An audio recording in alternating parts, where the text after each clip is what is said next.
بسم اللہ الرحمن الرحیم۔ شروع اللہ کے نام سے جو سب پر مہربان ہے، بہت مہربان ہے۔ سبح اسم ربک الاعلی۔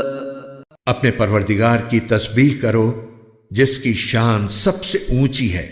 الذی خلق فسوی، جس نے سب کچھ پیدا کیا اور ٹھیک ٹھیک بنایا۔ والذی قدر فہدی، اور جس نے ہر چیز کو ایک خاص انداز دیا پھر راستہ بتایا۔ والذی اخرج المرعی، اور جس نے سبز چارہ زمین سے نکالا فجعلہ غثاء احوی، پھر اسے کالے رنگ کا کوڑا بنا دیا۔ سنقرئک فلا تنسى، اے پیغمبر ہم تمہیں پڑھائیں گے پھر تم بھولو گے نہیں، الا ما شاء اللہ انہ یعلم الجہر وما یخفی، سوائے اس کے جسے اللہ چاہے۔ یقین رکھو وہ کھلی ہوئی چیزوں کو بھی جانتا ہے اور ان چیزوں کو بھی جو چھپی ہوئی ہیں۔ وَنُيَسِّرُكَ لِلْيُسْرَى، اور ہم تمہیں آسان شریعت پر چلنے کے لیے سہولت دیں گے۔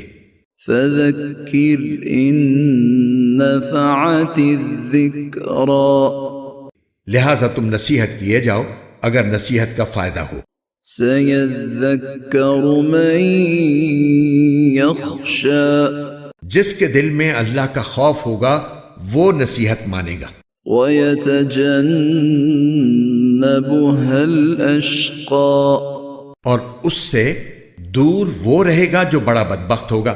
الَّذِي يَصْلَى النَّارَ الْكُبْرَى، جو سب سے بڑی آگ میں داخل ہوگا۔ ثُمَّ لَا يَمُوتُ فِيهَا وَلَا يَحْيَا، پھر اس آگ میں نہ مرے گا اور نہ جیے گا۔ قد افلح من تزکا، فلاح اس نے پائی ہے جس نے پاکیزگی اختیار کی۔